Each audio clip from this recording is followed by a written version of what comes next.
to Grace. She said I can't say her name because I can't say it. I want to give a shout out to Kat, and I want to give a shout out to, what it was? I forgot his name, but they came the other day, came to my house and helped me fold some hoodies I had got behind on orders, and they helped me.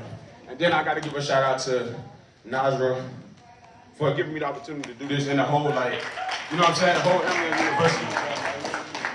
My name is Zantavious Brown. Zantavious Brown. Back up. Right. Yeah, they gotta hear this. Yeah, They gotta hear this guy. But if y'all let Kareem, my name's Zantavious Brown, but Kareem said my name is Zaytoven, so I go by Zaytoven, bald head, whatever, like, you know what I'm saying? Hey, I'm gonna have to walk around. And I ain't gonna lie, I got my beanie on, because like when I be shaving my hair, like I can't get the bike on my head, so like I still be having hair back there. Yeah, cause they gotta hear this guy.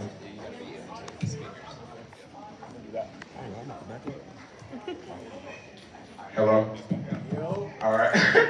So like they said, man, my brand is FRM Motivated. It's owned by me and my brothers. I'm originally from Villa Rica, Georgia. I'm only 20 years old. People be thinking I'm like 25. I don't know if it's the bald head or because I look good. It's one of the two. It's one of the two. Hold on, I gotta put my beanie on.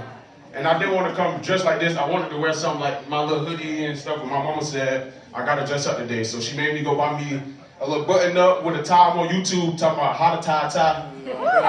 That's crazy. I be out there too. I had Kareem help me. I was like, how I look if I go on stage, y'all. You know what I'm saying? So, yeah, man, like they said, the brand stands for Forever Remain Motivated. And we've been doing this company for 2 years. It started through like a tragic event or whatever. I'm gonna get to that later. But tonight, the reason I'm going around telling my story is because I used to be embarrassed to tell my story. You know what I'm saying? I used to be scared to walk around with a bald head. I used to be scared to walk around with joggers on all day. But then I started loving myself for who I am, and now none of that matters. Like, I know I got some hair right here if you look close. I still got some hair back there, but even then, I still be walking in public with the hair, you know what I'm saying? I'm gonna keep doing the same thing till I figure it out, you know what I'm saying? My pop said I can't shave because like, I'm gonna get the little bumps and stuff. Don't need the bumps. But, so, after I finish my story tonight, man, I hope I can motivate somebody and get you to start chasing your dreams, you know what I'm saying? No matter what it is, because everybody gonna look at you like you crazy until you make it happen. And I'm telling you that because I'm living proof of it. You know what I'm saying? Like, so my story go back to 2020. COVID was a bad year for everybody, but I messed around and kind of had it worse. I made it worse on myself due to a situation that I put myself in. So 2020, first let's fast forward. Growing up, I always had like a rough childhood in general. You know what I'm saying? Like, my mama got 11 kids, my pops got 8. In my younger days, I used to see my pops, but it was like only on the weekends. I was living with my mom, she a single mother, you know what I'm saying? So, living with my mom, like, she's showing us stuff, but she can't show, like, all the kids attention. So, like, the newborns was the ones always getting the attention, you know what I'm saying? And we was just showing each other attention. So, like, going to school, I used to get in trouble, everything, because I wanted attention, you know what I'm saying? But the only real attention I was getting was when I got out the bus and my mom was... My mom was waiting on the porch with her belt, you know what I'm saying? That's the only attention I was getting, but I still didn't click. Nothing click for me until like 6th grade when I was getting in trouble. And it took, I ain't gonna say my teacher's name, but my teacher called me out in the hallway. She looked me dead in my eyes. She told me, Zantavious, if you keep doing what you're doing, you ain't gonna never be nothing in life. Yeah. Let me hear that one more time. Do the same little sound effect. That right there, like it kind of like lit a fire in me. And I don't know if y'all know about like child protective custody or whatever, but like after you get in trouble so much in school, bro, like the teacher's like, why is he acting like this? You know what I'm saying? They want to know like the root cause.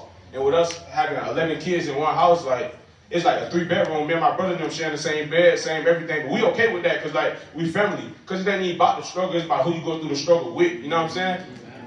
And like 2 years, I'm writing my book right now. Y'all gonna see that in the introduction, so y'all remember that part right there. You know what I'm saying? But, so by the time I start in 6th grade, like I told y'all, like I was already acting bad. My teacher had already reported how bad I was. You know what I'm saying? So, as I started trying to fix my acting, fix on like how I was acting and things of that nature, it was too late. Like I already had the attention on us. You know what I'm saying? So then a few weeks go by, and I'm sitting in the room playing GTA with my little brother. We 12, whatever, we young, we in 5th grade, whatever. My little brother was in 3rd grade. And we get a knock on the door. So I'm like, we young, of course we ain't answering the door, you know what I'm saying? So we hear the knock, we like, whatever. My brother's still driving the car or whatever. We like, okay, let's do it. So then my brother Godmama come get us out the room, and she like, y'all gotta go. We gotta go. You know what I'm saying? And then we like, what you mean? And I'm the one talking to her. My little brother still playing the game. I'm like, what you mean? And then she showed me the door. Like, she don't even say nothing. She just showed me the door, and it's a police at the door. You know what I'm saying? With us being young, I'm thinking like, I done got caught stealing or something. Like, you feel me? But I talked to him like, well, we gotta go. And then he pointed, and then he said, I gotta go with my dad. And my dad, like I told y'all, like my pops used to try to instill like stuff into me, but I was so young, and he only had me on the weekend, so I couldn't really like understand like what he was saying. If he was saying it, he was trying to throw it quick like to me, you know what I'm saying? I was never able to like fully like take in what he was saying, because I see him for 2 days and I'm going back to my mama's house. I see him for 2 days and I'm going back to my mama's house. I was never staying for no extended time, you know what I'm saying? But then in this situation, I ain't had no choice. So then my pops, like he kind of turned the notch up on me, like he started being harder on me and things of that nature. So like he could really start instilling it in my head. And now I asked him like, Pops, why you were so hard on me? He said, because I saw the potential in you. You know what I'm saying? But when I was young, I didn't understand that at all. I'm like, bro, Pops always trim, like, he don't never want to let me go nowhere. Like he always trim when I try to ask to go to a party, or when I got too many friends around me and stuff. Like even growing up, he was like, he used to call out my friends like, that one gonna change on you, that one gonna, and I'm like, man, Pop, you just talking, you know what I'm saying? Then the older I got, like everything started coming to the light. You know what I'm saying? What's done like gonna come to the light. It's like my pops was in the dark, seeing everything that was coming to light. You know what I'm saying? So, and then it was this one time, like, and this basically how we got the brand started. I'm gonna get into that story right now.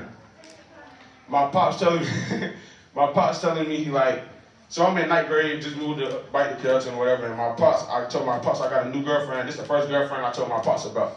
You know what I'm saying? I'm like, Pops, I got me a new one, you know what I'm saying? Like, this the one, all that. She light skin, petite, pretty waist, pretty teeth, pretty eyes, all that, you know what I'm saying? I'm young with it too.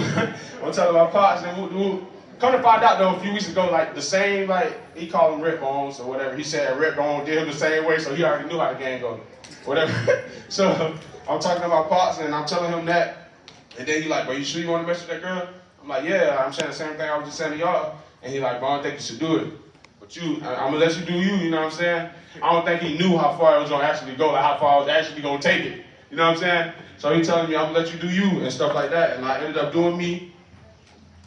But at the time I was playing sports. I was at Carrollton High School and I was playing sports, and my little brother RJ, we was playing football, but we both wasn't like on the field. Like I was playing and my brother wasn't playing. And we played football our whole life growing up. So I'm telling him like, bro, I'm down to move schools if you want to, so we can play together, you know what I'm saying? Because I'm FOE, family over everything. Like my brothers, you know what I'm saying? My brothers like come before anything, you know what I'm saying?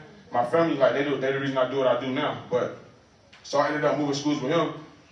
And then like not even a week when I moved schools, I'm finding out my girlfriend holding hands in the hallway. She kissing, he walking her to class. I'm still young, so I'm like, what? You know what I'm saying? I'm tripping, I'm testing him like, I don't know where you at, I don't know when you want to do it, but I want to fight. You know what I'm saying? So, and at the time, I don't know if y'all can tell, but the way I'm holding the mic, I used to be a rapper. My rap name was Fat Daddy For Real. Go to Fat Daddy For Real. Go to YouTube, look up Fat Daddy For Real, pull up. It's gonna be like, if you talking money, I'm gonna pull up. So that's why I'm holding the mic like this. So I say that to say this: when a rapper beefing with a rapper, or a rapper beefing with anybody, what's the first thing they do? Shoot. They make a diss track. So what y'all think I did? Man, diss track that fuck. Made a diss track. And so I never knew when I was gonna see him, but in my song I was like, I'ma slap Woo-Doo-Woo, whatever his name is. I'ma slap. Can't say his name.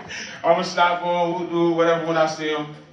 And I ain't never know when I was gonna see him. I ain't had no car, none of that. You know what I'm saying? So I'm just talking the talk. And I ended up running into him one day. We went to a party. And I was asking like my mom Dukes and stuff like, can we go to the party? My auntie is my mom Dukes, but I was like, can we go to the party? And she like, no, y'all can't go to the party. Like, basically she kept denying us, but like, we still ended up going. Like she finally said yes. And I say that to say like, now you can't even pay me $1 million to go somewhere. If I say no, I'm not going. Like, if I get that gut that feeling in my gut, like I'm not going at all. Like, you know what I'm saying? So take them signs. If y'all ever get them guts, that gut feeling, whatever, don't go, bro. It's a good thing. That's God telling you like, you know what I'm saying? He helped me out, cuz. You feel me? So we ended up going to the party, and I ended up seeing him in the party. But I ain't make no song for no reason. So they asked me to perform, so my song came on, and as soon as my song came on, I saw him, and then as soon as the song said, I'm gonna slap whatever, because he tried me, as soon as the song came on, boom, I slapped him. Yeah, slap, yeah. Still on business. Yeah. So, as we get serious in a minute, so y'all loud right now. But, so, then we started fighting and all that. But, like, growing up, I was a bad kid, but I always had, like, common sense. So, like, after I did it, I'm like, bro, I don't know why I just done that. Like, you know what I'm saying? Like, that ain't even me, cuz. You know what I'm saying? Like, I had NFL dreams before all of this. You know what I'm saying? Like, so, we do that, and then my auntie come and pick us up. My Uncle John wife, long live Uncle John.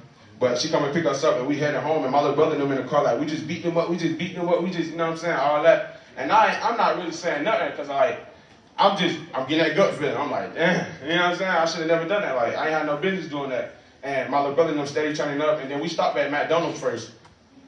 And, like, we wasn't even hungry, but my auntie said, I think y'all should get food. You know what I'm saying? And while we get food, they at the house already. Like, I don't know who gave the location up either. It had to be, like, my ex-girlfriend but the whole time, my cousin and one of my friends I play football with, they, like, in my house, like, looking for me. You know what I'm saying? Like, thinking I'm hiding or something. Like, I'm young, like, I'm glad, like, that's what I'm saying. Like, I was young, dumb, and broke, you know? So, knowing if I was there, I would have been like, what's up? Like, let's run it again, not even knowing that they had, like, guns or anything, like, what they was really up to. You know what I'm saying? So, we're at McDonald's, and my sister and them, like, they coming, they looking for y'all, whatever, they on the way, they here, whatever. So then, like, I was supposed to go home, this is the crazy part, but I ended up asking my auntie, like, can I spend the night? You know what I'm saying? And she, like, at first they was like, they weren't really saying yeah, but I was like, please, gotta spend the night. You know what I'm saying? And she's like, yeah, you can spend the night. So as we spend the night, we get back on live, they like, but who's at your house? You didn't come outside, all that. You know what I'm saying? And I'm steady talking on the phone. Like, we already won. I'm like, yeah, man, y'all boys ain't know nothing, all that. My brother and them talking. My little brother a hothead. I be having to control him. He a hothead. So that's what I'm doing. I'm doing now to show him, but like, there's other ways to like be who you trying to be in this life. You know what I'm saying? So he on the phone, he talking crazy. I'm talking crazy. Knowing I ain't got no business talking crazy, like, I got more common sense than that. Like, I know better. And as soon as we get off live, I get a call from my phone. We was on live with my brother's phone. I get a call from my brother's phone, and it was like, they just shot your house up. I'm like, shot my house up? Like, you know what I'm saying? Like, shot my house up. Like, the same way I'm like, right here, like, it was the same as that way. I'm like, shot my house up. And I got to thinking, like, first thing I asked was like, did they shoot, like, what did they shoot? Like, did they shoot at Nina and Tina room? Did they shoot at Brandy room? Did they, like, what did they shoot? And come to find out, they shot at my room 24 times. So that means whoever told them where we stayed, they told them where I lay my head, too. You know what I'm saying? And in the midst of all of that, my little brother, like, me and all my little brother and them saying that the shit like, same as that room. And, like, my little brother was finna go to bed. Two of my little brothers stayed at home. Me and my other brother went to my auntie's house. And he said he was trying to fall asleep on the couch, but he couldn't fall asleep. Like, we had, like, the little pull-out couch bed. Told y'all my mom got 11 kids, now catch up. So we landed on the couch. He trying to lay on the couch, and he trying to go to sleep, but he can't go to sleep. And my other brother on the game, and he like, bro, let's just go upstairs. Like, my brother like, man, I'm playing, you know what I'm saying? I'm playing the game. He's like, bro, let's just go upstairs. You know what I'm saying? So they ended up, like, going upstairs and falling asleep upstairs on the couch. You know what I'm saying? And, like, my room was, like, right here.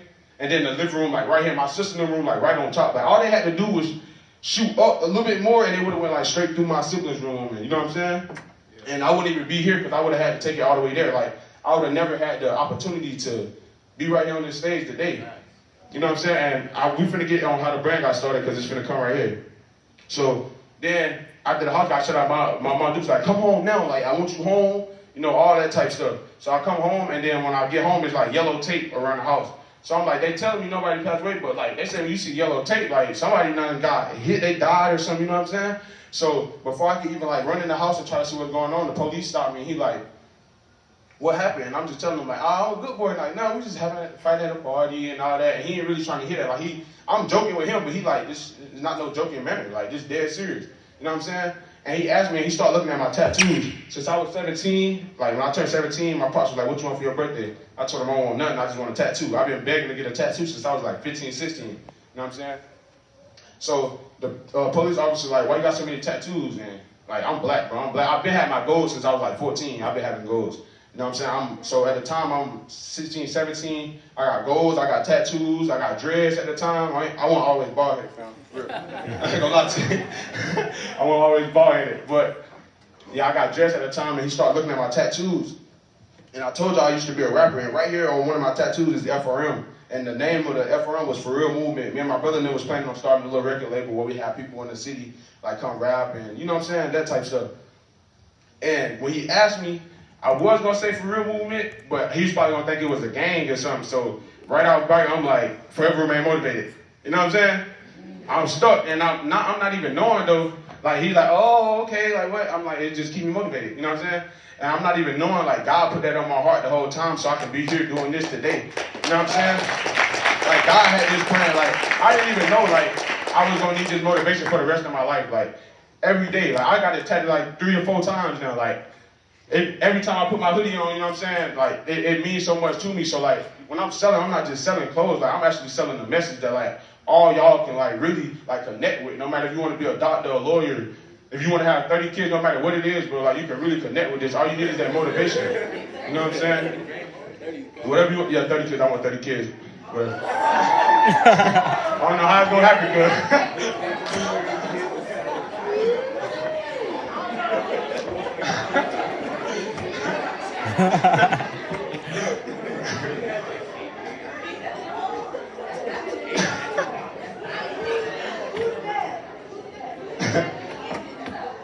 But yeah, though. So then, fast forward.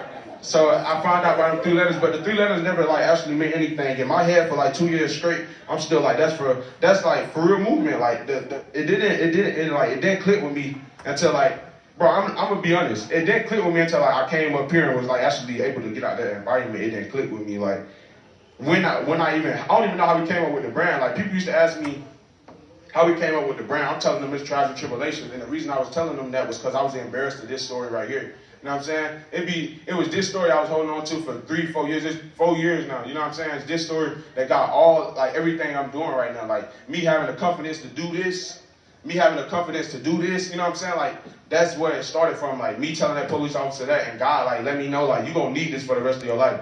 So that's when I put it on clothes, and I put it on clothes because like I was going to school and like I used to be embarrassed like to go to school because they like, oh, you got your house shot up and jump. And I used to feel like my siblings like kind of like hated me for that. You know what I'm saying? Like this whole time growing up, like I was the one like the golden child. You know what I'm saying? Like I was the one who was always good. I used to get in trouble in school, but after I figured that out, that passed by. You know what I'm saying? I was rapping at the time. I was painting shoes. I was just like, you know what I'm saying? I was the golden child at the time. Did not do that, and it's like my siblings knew like golden child. You know what I'm saying? That's how I felt. You know what I'm saying?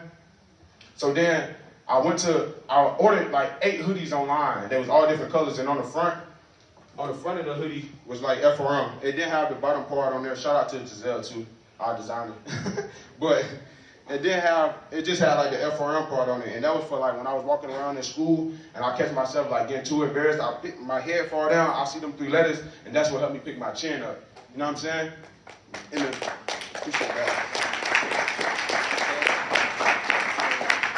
And the message on the bike, like the Forever Remain Motivated, is like for anybody who read my shirt. Like if I'm passing by you and you happen to look up or something, you see my shirt, I hope that be like a message to you the same way my message on the front of my shirt, or the same way the message on my stomach, or my arm, my left arm, or my right arm. That's the type of message I want you to have.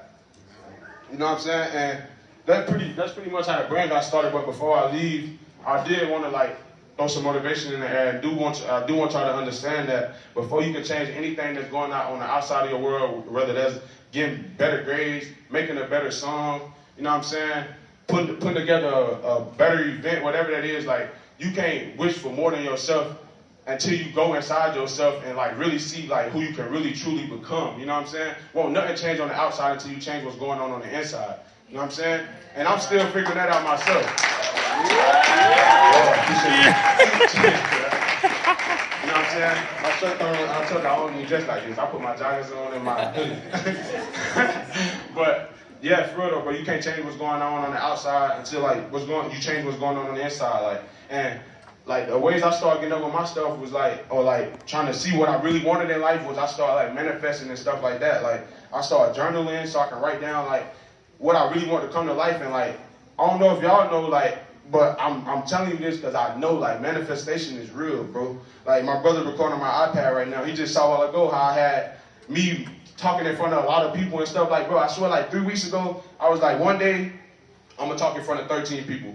And then she gave me an opportunity to come speak. It was around that number, 12, 13, whatever. Then I went to St. Kate's last week. And now I don't even know how many people are in here. And I feel like if you let me go by my manifestation, the number gonna keep doubling. You know what I'm saying? It's gonna keep going. Amen. And y'all catching me in my early days, so y'all can be like, I saw him when he was, you know what I'm saying? Yeah. But yeah, man. But before I leave, I want everybody to close their eyes right now. Just close your eyes. I ain't gonna come up and say, "Ooh, it's scary." But I want you to close your eyes, bro. I'm gonna close mine with you, and I want you to repeat after me. Y'all ready? What I think. What I think. What I think. What I think. Can become true. Can become true.